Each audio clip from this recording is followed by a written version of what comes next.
요한계시록 12장 7절부터 12절까지 말씀 제가 봉독을 하도록 하겠습니다. 하늘에 전쟁이 있으니 미가엘과 그의 사자들이 용과 더불어 싸울세 용과 그의 사자들도 싸우나 이기지 못하여 다시 하늘에서 그들이 있을 곳을 얻지 못한지라.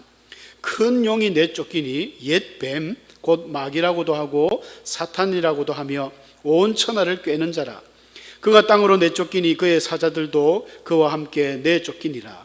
내가 또 들으니 하늘에 큰 음성이 있어 이르되 이제 우리 하나님의 구원과 능력과 나라와 또 그의 그리스도의 권세가 나타났으니 우리 형제들을 참수하던 자 곧 우리 하나님 앞에서 밤낮 참수하던 자가 쫓겨났고 또 우리 형제들이 어린 양의 피와 자기들이 정언하는 말씀으로써 그를 이겼으니 그들은 죽기까지 자기들의 생명을 아끼지 아니하였도다. 그러므로 하늘과 그 가운데에 거하는 자들은 즐거워하라. 그러나 땅과 바다는 화 있을진저 이는 마귀가 자기의 때가 얼마 남지 않은 줄을 알므로 크게 분내어 너희에게 내려갔음이라 하더라. 아멘. 할렐루야, 반갑습니다. 자, 어느덧 또 12월 달 벌써 중순으로 달려가고 있습니다. 한 해를 잘 마무리하셔서 또 새해를 맞이할 때에 더 큰 은혜가 넘쳐나는 우리 성도님 되시기를 축복합니다. 오늘 제목과 같이 최후 승리가 확정된 하나님 나라 이 제목으로 오늘 말씀을 한번 생각해 보려고 합니다. 우리가 본문에서 아까 읽었지만은 큰 용이 내쫓겼다라고 아까 9절에 나옵니다. 큰 용이라는 것은 여러분, 용은 사실은 상상의 동물이라고 그러죠. 중국에서 항상 용을 좋아하는데 용은 상상의 동물이라고 합니다. 실제 존재하는 것은 없지만 유럽이나 동양권에서나 전 세계적으로 용이 존재합니다. 용을 본 사람은 아무도 없습니다. 상상의 동물입니다. 근데 유럽의 용과 동양의 용은 좀 틀리죠. 유럽의 용들은 주로 이제 날아다니면서 뭐 입에 불을 확 품고 그렇게 하는 용들이라면 우리 동양 쪽에서는 여의주를 물고 하늘로 막 승천하고 왔다 갔다 하는, 주로 이제 바닷속에서도 나오고 이무기라기도 하고 그렇게 합니다. 용은 원래 다 자기 게 없대요. 발도 전부 돼지 발이고 이 코가 돼지 코고 뭐 사슴 뿔에다가 자기 게 하나도 없어요. 상상의 동물로 만들었는데 그 용이 성경에도 나온다는 것입니다. 신기하죠? 그리고 오늘 9절 정확하게 용의 정의를 내리고 있습니다. 옛뱀. 옛뱀이라는 것은 창세기 3장에 등장하는 태초에 아담 하와를 유혹했던 그 뱀을 말합니다. 옛뱀, 곧 마귀라고도 하고 사탄이라고도 하며 온 천하를 깨는 자라. 타이틀이 많습니다. 원래 사기꾼들이 명함이 굉장히 많아요. 막 명함을 많이 들고 다닙니다. 왜? 사기를 쳐야 되니까. 뭐 어떨 때는 뭐 국가정보원을 했다가 어떨 때는 회사 사장을 했다가 명함을 많이 가다닙니다. 그래서 그런 사람도 조심해야 됩니다. 여러분, 마귀는요 타이틀이 많습니다. 옛뱀이요, 마귀요, 사탄이요, 이것뿐입니까? 신약 성경 곳곳에 미혹하는 자요, 미혹하는 영이요, 이간질하는 자요, 하늘의 어둠의 악한 영이요, 뭐 타이틀이 너무 많아요. 속이는데 천재죠. 우리는 귀신같이 막 속인다는데 귀신이 귀신입니다. 귀신의 대장이 마귀죠. 마귀요, 사탄이요, 정확한 표현으로 온 천하를 꿰는 자, 속이는 자가 마귀라고 이야기를 하고 있습니다. 근데 이제 본문 읽지 않았지만 앞쪽에 보면은 여러분 13장 계시록 12장, 13장, 14장은 계시록은 크게 보면 하나님의 어떤 심판이 진행될 때에 7인이 나오고 7나팔이 나오고 7대접이 나옵니다. 7나팔, 마지막 나팔 불 때에 세상은 사실은 끝이 나죠. 데살로니가 전서라든지 바울이 항상 이야기했습니다. 마지막 나팔이 울릴 때 우리의 호련이 변화되어서 천국으로 하늘로 간다. 영어로 이야기하면 그게 들림 받는다는 게 휴거죠, 휴거. 그런 일이 일어나는데 계시록에 보니까 정말로 마지막 나팔 부는 천사가 등장하고 그 다음에는 7대접의 심판이 나오는데 이 7대접은 심판입니다. 저주입니다. 끝장나는 거예요. 그래서 7대접과 7나팔 사이에 끼어있는 12, 13, 14장 약간 삽입구적인 이야기인데 뭐 쉽게 생각하면 그렇게 생각하면 됩니다. 전체적인 이야기를 쭉 집약해가지고 우리가 어떤 드라마라든지 최종회 보기 전에 항상 압축해서 쭉 여태까지 일들을 보여주는 것처럼 이런 일들이 있었다. 쭉 전체적인 어떤 이야기로 보시면 됩니다. 그래서 12장 시작할 때 보면은 이제 한 여자가 아이를 놓는데 이 아이라는 것은 바로 예수님을 이야기합니다. 메시아를 이야기하는 거예요. 그래서 여인이 잉태해서 이제 막 아들을 놓으려고 하는데 이 아들을 못 낳게 막 방해하는 거예요. 이 붉은 용들이. 결국 예수님 태어날 때 얼마나 많은 방해가 있었습니까? 헤롯 대왕을 통해서 뭐 2살 밑 아이를 다 죽인다든지 이런 일들이 실제로 있었지 않습니까? 그런 이야기들을 사실은 예언적으로 하고 있습니다. 그래서 이 사단이 막 하늘의 별 3분의 1 끌어다가 막 용이 해산하려는 여자 앞에서 그 아이를 삼키려고 했다는 거예요. 4절에 그랬어요. 근데 5절에 보니까 여자가 아들을 낳으니 이는 장차 철장으로 만국을 다스릴 남자라. 누굽니까? 예수님이죠. 메시아입니다. 그래서 아주 축약을 해나가요. 그 메시아가 이제 모든 자신의 사역을 끝내고 십자가에서 죽으시고 부활하셨잖아요. 그래서 승천하셨습니다. 그 내용이죠. 그 아이를 하나님 앞과 그 보좌 앞으로 올려가더라. 이제 사실은 예수님이 부활 승천하신 거로는 사실은 게임 오버입니다. 끝났어요. 마귀와의 싸움은 이미 끝났습니다. 예수님이 태어날 때부터가 위험했지만 이미 예수님의 십자가 사역 그리고 부활, 죽음, 사망 권세를 이기신 예수님이 이제 완전히 끝장내고 하늘에 올라가셨어요. 그럼 끝장났지 않습니까? 근데 여러분 우리 그 공과책에 보면 이런 표현이 나오는데 축구 경기를 하는데 우리 성도님들 축구 좋아하시죠? 목사님도 축구 좋아하시고 월드컵을 하고 있는데 말이죠. 결승전입니다. 결승전인데 상대편 팀이 한 10대 빵으로 찌고 있습니다. 완전히 게임이 안 되는 거예요. 근데 3분밖에 안 남았습니다. 3분밖에 안 남았을 때 그 상대방 팀의 행동들이 어떻게 나타날까요? 사람이 이제 이 성격 따라 틀리죠. 어떤 분들은 막 이제 싸움 우리가 경기해봐야 어쩔 수 없다, 졌다. 그래서 아주 스포츠맨십으로 자기의 패배를 인정하고 그래 다음에 잘하자 이러는 사람이 있는가 하면 어떤 사람들은 어떻습니까? 막 화가 나고 분노가 나니까 막 상대편 축구 선수를 쭉 까버리고 막 태클 해버리고 막 뚜룹 해버리고 그럽니다.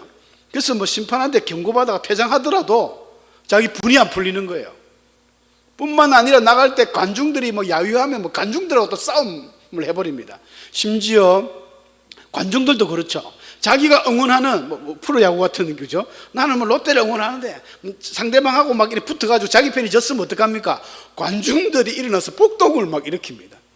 상대방 선수들이 나가면 막 물병 던지고 굉장히 이거는 참 비신사적인 행동이죠. 마귀가 그렇게 합니다. 마귀가 그렇게 해요.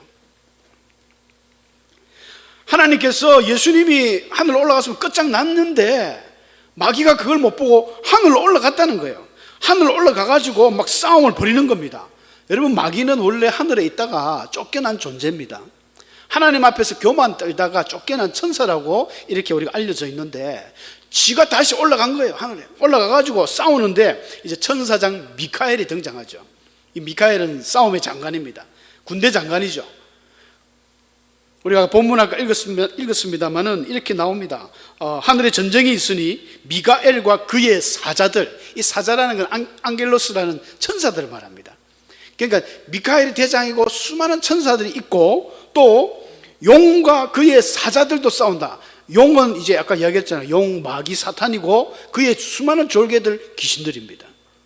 큰 전쟁이 일어난 거예요. 미가엘이 막 하니까 이 용이 싸우면 안 되고 결국은 용이 이제 급소를 맞고 이제 막 떨어집니다. 다시 천상에서 땅에 떨어지는 거예요. 8절에 그랬잖아요. 이기지 못하여 다시 하늘에서 그들이 있을 곳을 얻지 못한지라. 다시라는 표현을 썼지 않습니까? 원래 있었는데 또 쫓겨나는 거예요. 2번씩이나 졌습니다. 2번씩이나 졌으면 좀 잠잠히 있으면 되는데 이런 마귀는요 죽을 때까지 우리를 괴롭힙니다. 마귀는 뭐 영물이니까 죽지가 않죠. 주님 재림하셔서 마지막 그 무주경의 열쇠를 열고 그게 완전히 처바가 넣기 전까지는 계속해서 성도를 핍박합니다. 괴롭힙니다. 그런데 성경에 잠시 그 뒤에 보니까 11절에 나오는 이야기인데 어떻게 이겼느냐, 어떻게 이 싸움을 이겼느냐, 성경에는 뭐라고 이야기하고 있냐면은 같이 한번 읽어볼까요? 11절 짧은 구절입니다. 같이 한번 읽어보겠습니다. 시작. 또 우리 형제들이 어린 양의 피와 자기들의 증언하는 말씀으로서 그를 이겼으니. 뭐라고 이겼다고 합니까? 두 개 나오죠. 어린 양의 피와 증언하는 말씀으로 이겼다는 거예요. 그런데 이거 좀 더 해석을 좀 더 정확하게 하면, 우리 한글 성경은 어린 양의 피와 자기들이 증언하는 말씀으로서라고 해놨는데, 이 원어에는 이 전치사, 디아라는 전치사가 나오는데, 이 디아 뒤에 이제 사격, 목적격이 들어오면 뜻이 뭐뭐 때문에라는 뜻이 정확하게 나옵니다. 그러니까 이 디아를 두 번이나 썼어요. 어린 양의 피 앞에도 디아, 그 다음에 이제 연결해가지고 카이, 또 디아, 자기들이 증언하는 말씀으로 연결되어 있습니다. 무슨 말이냐면, 어린 양의 피 때문에, 자기들이 증언하는 말씀 때문에 이겼다는 거예요. 굉장히 중요하죠. 그러니까 어린 양의 피 때문에 이겼고, 증언하는 말씀 때문에 이겼다. 어린 양의 피는 예수 그리스도의 십자가에 흘리신 대속의 피를 말합니다. 너무너무 중요하죠. 여러분, 예수님의 피, 예수님의 보혈이 없다면 저와 여러분은 이 자리에 없습니다. 죽을 때까지 우리가 감사해야 될 것은 주님의 보혈의 피입니다. 예수님이 피 흘리심으로 말미암아 우리가 구속, 곧 제사함을 받고 구원받았다 말을 하고 있습니다. 여러분, 우리가 지금 세례자 교육도 하고 있지만 제가 그 이야기합니다. 사람이 구원받았다는 건 무엇을 말합니까?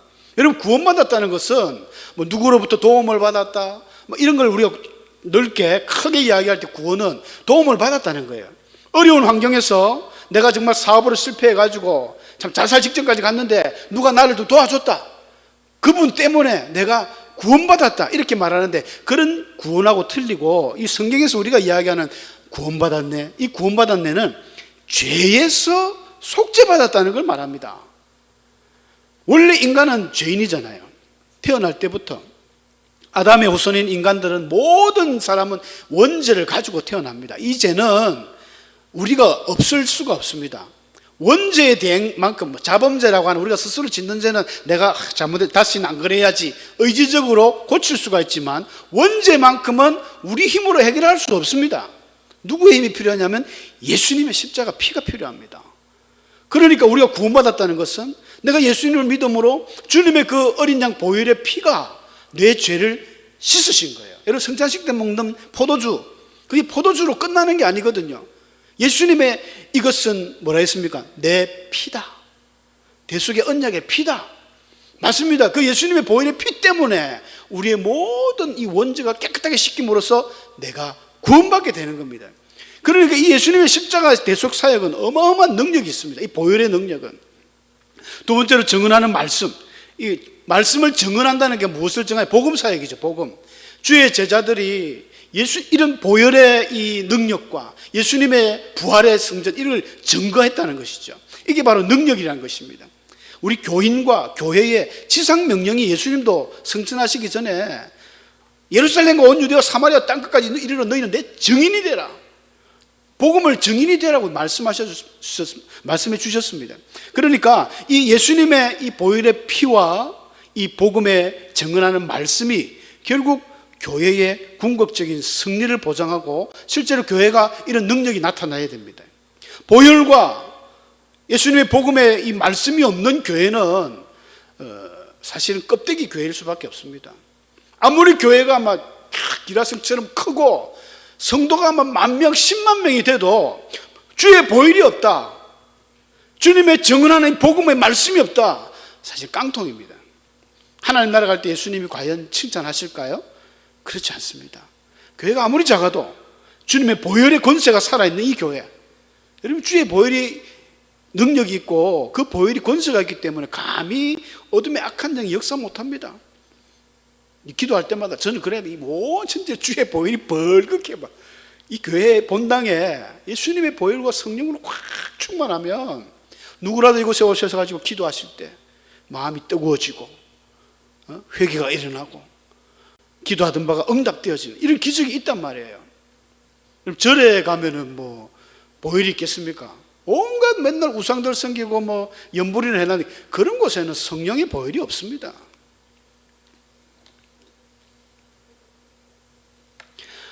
말씀 중요하죠. 우리 성경에는 말씀, 이 진짜 말씀이 능력이라고 많은 구절이 나오죠. 우리 대표적인 히브리서 4장 12절, 우리 한번 암송 많이 하실 텐데 같이 한번 큰 소리로 읽어보겠습니다. 시작.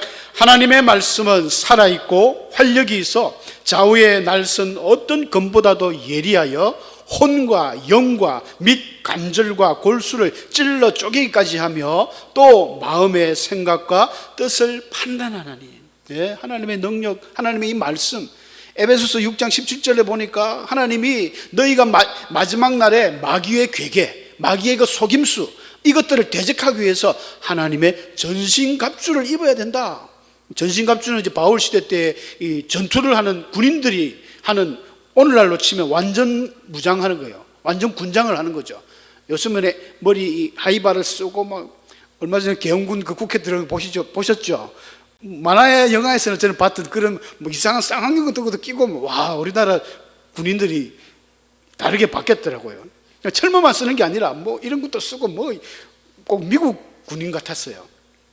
근데 바울 당시에는 전신갑주라 하면 이제 투구, 믿음의 투구를 쓰고 의의 흉배를 붙이고 뭐 진리의 허리띠를 하고 복음의 평안이 예비한 신을 신고 막 이렇게 철저하게 중무장을 하는데 무기가 없어요. 무기가 전부 믿음의 방패를 들고 다 이게 사단과 싸울 때 이런 수비하는 거, 방어하는 것만 가르쳐 주다가 딱 한 개 공격용 무기가 바로 하나님의 말씀이었습니다. 성령의 검, 칼을 이야기할 때 성령의 검이라고 곧 하나님의 말씀을 가지라. 사랑하는 성도 여러분, 하나님의 말씀을 가지셔야 됩니다. 이 증언하는 복음의 말씀, 능력 있는 말씀을 암송도 많이 하시고, 그러면 치매도 안 오고 얼마나 좋습니까? 하루에 한 개씩만 암송해 보십시오. 우리가 안 해서 그렇지, 하기도 전에 아이고 나는 안 된다 이런 생각해서 그렇지, 제가 벌써부터 로마서 8장을 다 외워버리려고 지금 마음을 먹고 있는데 참 자꾸 바쁜 거로 연계해서 안 되는데, 예전에 연세 90이 넘으신, 제가 오래되가 이름을 까먹었습니다. 옛날에 교회에 있을 때 우리 교회 오셔가지고 간증도 하시고 북한에서 넘어오신 참 4대 성자 중에 한 분이셨는데 90이 됐는데 로마서를 막 줄줄줄줄 외워버리더라고요. 설교가 아니라 성경 한 권을 그냥 읽는데, 와, 그냥 말씀을, 야, 로마서는 성경 중에 보석이라 그러죠. 얼마나 성경을 보고 얼마나 읽으셨으면 그게 그냥 잘잘잘잘, 연세 90이 되셨는데 우리는 그분 앞에 아무 할 말이 없습니다. 안 해서 그렇지, 하면 할 수 있습니다. 말씀이 능력이에요. 주의 말씀은 내 발의 등이요 내 길의 빛이라고 우리가 암송도 많이 하면서 내 발의 등이고 길의 빛인데 왜 성경을, 말씀을 암송도 안 하고 말씀도 안 보고, 좀 회개해야 되겠죠. 말씀 많이 보셔야 됩니다. 여러분, 사단은 이제 12절에 보니까 쫓겨났잖아요. 쫓겨나가지고, 쫓겨날 때 막 천사들이 그렇게 이야기합니다. 하늘과 그 가운데 거하는 자들은 즐거워하라. 이제 마귀가 쫓겨났으니까 이제 우리를 괴롭힐 사람이 없다. 그러나 해놓고 땅과 바다는 화 있을진저, 이런 마귀가 자기의 때가 얼마 남지 않은 줄로 알므로 크게 분내어 너희에게 내려갔다. 엄청 마귀가 열받은 거예요. 여러분, 축구 경기에서 내가 응원하는 팀이 져버리면 속상하잖아요. 한국과 참 예수 믿는 사람 이러면 안 되는데 일본과 이게 붙으면 한국 사람들은 은근히 이상 일본한테는 안 질라 그래요. 또 지고 나면 기분 나빠. 이겼을 때는 막 맥주집 헛부집에서 와 대한민국 하는데, 지면요 괜히 뭐 사건 사고가 많습니다. 괜히 지나가다가 자동차 유리를 깨고 뭐 그런 일들이 많거든요. 분노 감정이 조절 안 되잖아요. 이 마귀가 지금 그런 상태입니다. 열받았어요. 열받아가지고는 천사들도 알잖아요. 내려가가지고 지금 이제 땅에는 큰일 났다. 근데 용이 딱 내려와가지고는 뭘 하냐면 자기가 땅으로 내쫓긴 것을 보고 남자를 낳은 여자를 박해한다는 거예요. 여기서 남자라는 건 메시아를 낳은 여자인데 마리아가 아니고, 여기서 또 은유적인 표현이죠. 여자는 이스라엘을 말합니다. 교회를 말합니다. 그러니까 이제 예수님은 부활승천을 했었으니까 이제 남은 이 교회를 핍박하는 거예요. 이스라엘을 핍박하는 겁니다. 이스라엘이 이제 머지않아 AD 70년이 되면 로마의 티투스 장군에서 완전 박살이 나거든요. 로마의 250년 동안 혹독한 박해를 통해서 정말 숨도 못 쉽니다. 기독교인들이 숨도 못 쉬고 그 카타콤이라는 그 지하 동굴에서 겨우겨우 예수님을 믿는 북한의 지하 성도들처럼 그렇게 사는 거예요. 괴롭힘을 당합니다.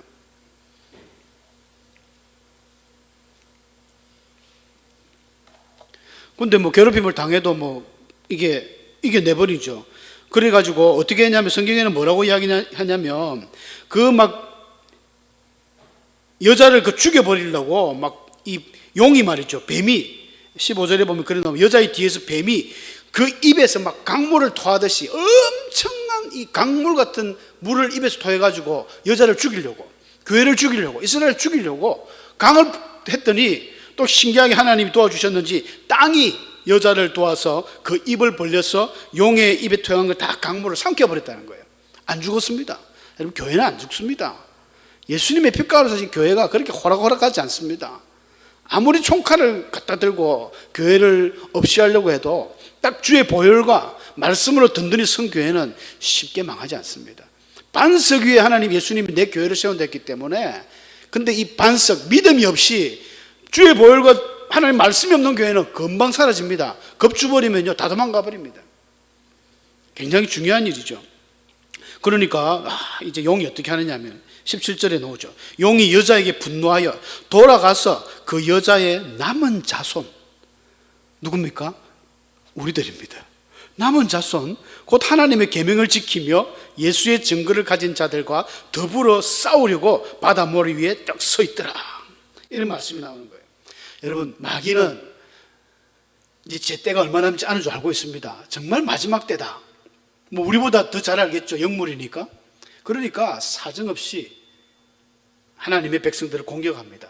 그런데 우리가 기억해야 될 것은 하나님의 말씀으로 하나님의 계명을 안 지키고 예수의 증거가 없는 자들, 더불어 이런 사람들은 마귀가 안 괴롭힙니다.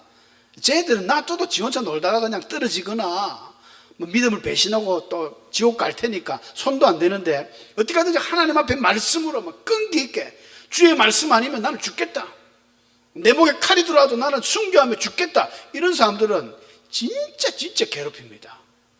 마귀가 괴롭혀요. 근데 끝까지 참는 자가 복이 있다고. 예수님의 그런 모든 우리 신앙의 선배들이 걸어갔던 길은 고난의 길이요 순교의 길이었습니다. 그런데 그 길 다음에는 하나님의 영광의 면류관이 준비되어 있었거든요.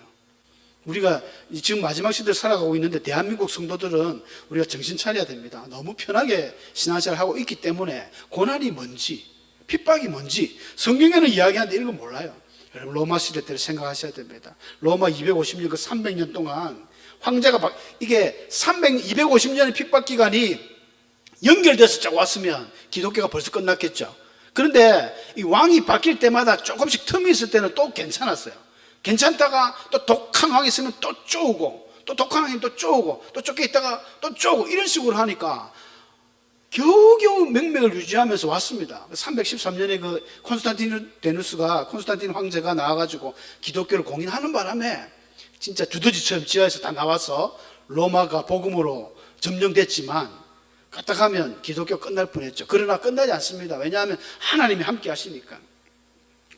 많은 이런 믿는 자들의 그런 학살들이 있었지 않습니까? 잘 아는 히틀러 유대인이 600만 명을 죽인, 가스실에서 넣고, 참 비참합니다. 여러분, 사람은 살갗을, 피부를 착착 벗기는 거 한번 생각해 보십시오.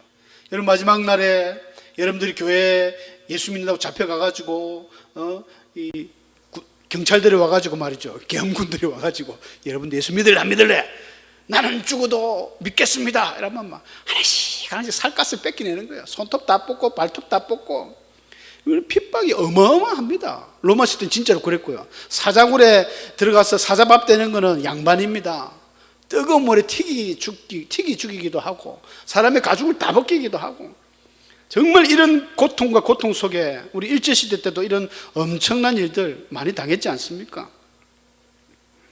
그러나 우리가 꼭 기억해야 되실 것은 우리의 싸움은 혈과 육이 아닙니다. 최후 승리가 확실히 확정되었고 보장된 싸움을 우리는 하고 있습니다. 이미 예수님이 부활승천하면서 사실은 싸움은 끝났습니다. 이미 확정되어 있는 싸움을 하고 있는 거예요. 우리에게 믿음이 필요합니다. 내가 어떻게 될까? 그렇지 않습니다. 우리가 마지막 먼 날 주님 앞에 우리가 가게 되는 겁니다. 주님 앞에 가서는 반드시 이미 승리한 싸움에서 착하고 충성된 종이라 너가 잘했다, 이런 말을 듣고 믿음으로 나가야 됩니다. 끝이 애매한 싸움이 아니라 이미 최후 승리가 확정된 싸움을 하고 있고, 마지막 승리의 그날에 주님의 은혜로 우리는 천국에서 해처럼 밝게 살면서 영원히 주 찬양한 날이 반드시 올 것입니다. 기도하겠습니다.